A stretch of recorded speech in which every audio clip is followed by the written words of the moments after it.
விவிலியத்தின் வெளிப்படுத்துதல் புத்தகம் உலகத்தின் கடைசி காலத்தை பற்றியும் நடக்கப் போகும் முக்கியமான அடையாளங்களை பற்றியும் மிக தெளிவாக கூறுகிறது. 7 முத்திரைகள் ஒவ்வொன்றாக திறக்கப்படும் போது பூமியில் பெரிய மாற்றங்களும் அடையாளங்களும் தோன்றும் என்று விவிலியம் எச்சரிக்கிறது.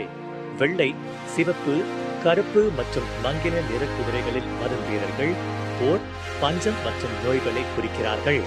வானத்திலும் பூமியிலும் பெரிய அடையாளங்கள் தோன்றும், மக்கள் பெரும் உபத்திரவங்களுக்கு ஆளாவார்கள் என்று முன்னறிவிக்கப்பட்டுள்ளது. இறுதியில் இயேசு கிறிஸ்துவின் 2ஆம் வருகை நிகழும். இது நீதியையும் நியாயத்தீர்ப்பையும் உலகிற்கு கொண்டு வரும். பழையவை ஒழிந்து போகும்.